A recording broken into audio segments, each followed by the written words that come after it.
Also on the Hill today, President Obama's choice to lead the CIA, former Clinton Chief of Staff Leon Panetta, vowing to run an agency that sounds an awful lot like the awful one of Mr. Bush. Panetta, after today's hearing, telling the Associated Press it is official administration policy not to prosecute any CIA officers who might have tortured people because they were following what they thought were legal orders from a president.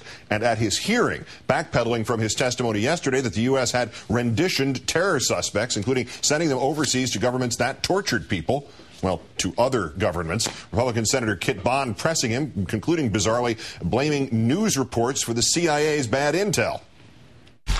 You stated yesterday that we transported people for the purpose of torture.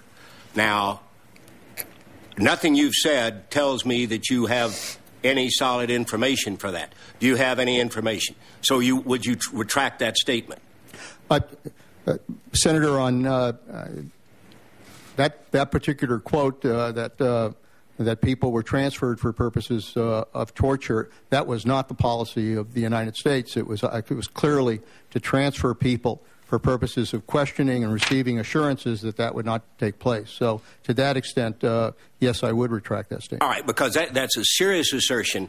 Maybe media, liberal blogs, but having made that statement, you, not a private citizen, but as a nominee for this very important position, cannot be making statements or making judgments based on rumors or news stories.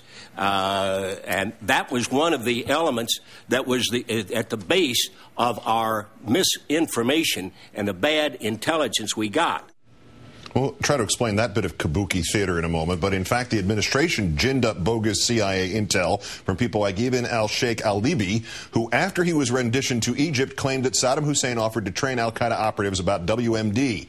The reason they got bad information is that they beat it out of him. That was according to a liberal blog? No, to Dan Coleman, FBI veteran who worked closely with the CIA on terrorism. And which liberal blog demanded that the policies of the United States, quote, do not result in the transfer of individuals to other nations to face torture? That was whitehouse.gov on January 22nd with one of the first executive orders from President Barack Obama.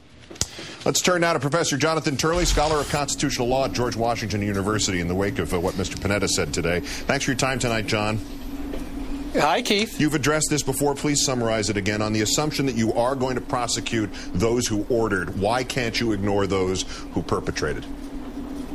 Well, it's astonishing how cavalier some members of this new administration are being. You know, we established the rule that just following orders is not a defense. We executed people who argued that after World War II. It doesn't mean that there's not a legal defense to protect CIA officials, but that comes with an investigation. You have an investigation, and you don't state an irrebuttable presumption the way that they did here. And I think the rest of the world is looking at this and saying, my Lord, the nation that helped create the international law governing human rights and war crimes is saying just following orders is a clear and unimpeachable defense. All right, let's look for a silver lining in this. Is there any reason to infer from what Panetta said that, in fact, they would be prosecuting or chasing those who ordered, if not those who actually perpetrated? Well, I'd love to say that, but that's the line that we've all been waiting to come after each of these tirades. The Obama administration says passionately over and over again, we won't let anyone prosecute people accused of being torturers. But they don't follow up by saying, of course, we will investigate those who ordered torture. And the absence of that statement leaves many of us very, very concerned because it is the law. It is what we agreed to. It's the foundations of war crimes. And by the way, you can't say you're going to prosecute terrorists and say you're not sure if you'll prosecute war crimes. They're cut from the same bolt. They are equal violations of international law.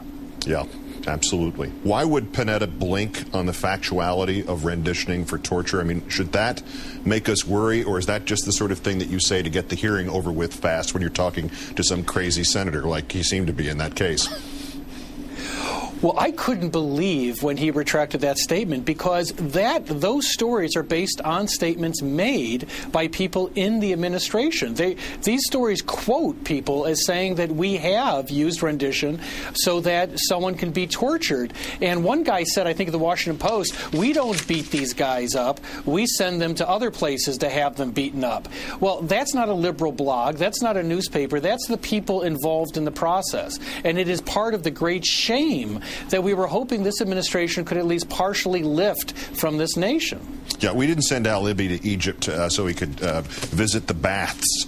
We sent him there to as they said, beat him up and get the answers we wanted to justify an unjustifiable war. Last question, what about Panetta in there hanging or hinging his answer, I guess is a better way to phrase it, on the notion that it was not official U.S. policy to rendition for torture? Does that tell us anything about his thinking? Well, unfortunately, it preserves the very ambiguity that the previous administration created and flourished in. By saying that things aren't policy, they allowed themselves to argue when these things came forward that they were just rogue employees. They were just a bunch of guys who got out of control. And in reality, it was the culture, and the culture was created by a known policy. Jonathan Turley of George Washington University. If you're worried, I'm worried. Great thanks, John. Thanks, Keith.